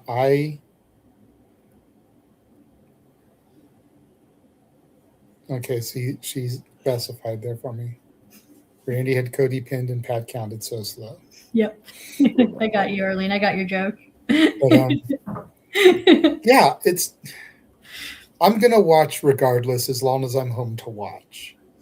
You know, that's basically been my MO lately. I'm not going to rush to watch to get home to watch it. If I miss it, the odds of me going back and rewatching it are slim. But if I'm home and it's on, I'm a watch. And that goes for all brands. Mm-hmm. You know, because I'm not that guy. You know, I freaking subscribe to TNA Plus so I can watch Impact, and half the time I forget that I have TNA Plus so I can watch Impact. You know, so, but I always remember when it comes time for the pay-per-views. Yeah, I'm the same way. I rarely watch the weekly shows, but when it comes for pay-per-views, I'll be watching. And for it's like on the weekly shows, I'll just watch whatever I'm interested in and whichever my favorites are, and that's what I seek out. It's very rare I'll watch a whole episode. What's going to be interesting is June 28th. Because that's Forbidden Door and Slammiversary. Oh, yes. And it's my birthday. Oh, nice. Yes, Walter, we know. Yes. Good boy. But that's 2 big pay-per-views. Mm-hmm. Not B-level or C-level. Those are 2 A-level pay-per-views. Mm-hmm. One prime commentator is probably going to be at Forbidden Door celebrating his birthday. There's talks about me going up to San Jose for Forbidden Door to help celebrate his birthday. So there's 2 commentators already gone. You know, not going to put on the air, but everyone in this room kind of knows some of the behind the scenes stuff where we may not have some other commentators.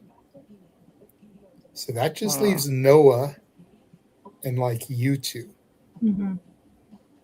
So trying to do 2 A-level pay-per-views with this few people is going to be interesting to see how we pull it off. But I think we can do it. Mm-hmm. If we can find people to get Slammiversary, because chances are Nick myself, and Noah would probably just swing through the forbidden door. We can do it. Because I don't want to be that person because I don't mind TNA. I loved watching TNA. I used to watch TNA. Slammiversary was one of my favorite pay-per-views. I think I watched last year or the year before because I was bored and there's nothing else on to watch. So I popped on Slammiversary and I enjoyed it. Was it enough for me to watch Impact? No, but I was entertained by what I watched. Yeah. So I give credit where credit's due. If a brand I don't particularly care for has a show and I'm interested in, I'll give it a shot. And I was entertained for what it was. And really quickly before we sign off, getting back to the releases thing, most of the people released ain't going to be cleared to show up at Double or Nothing. Ain't going to be cleared to show up at Forbidden Door. So stop it, everybody. I don't want to hear it. I think July 23rd, which is a Thursday, is 90 days. So the soonest these people could be brought in, as far as a big stage, would either be Lockdown or All In. So let's just keep that in mind when we start fantasy booking. Oh, so-and-so's having an open challenge. It's going to be X. Is the 90 days over? Stop it. Let's not work ourselves into a frenzy over stuff that can't be. But I will say, when did you say that the challenge would be released? July 23rd? July 23rd would be 90 days, which is a Thursday. July 29th. And this one I can see happening. So July 29th, Dynamite will be taking place in Detroit, Michigan. I hate you, Nick. I hate you. Why'd you put that thought in my head? I hate you. Fuck off, Nick. Fuck off. Kindly. Fuck off.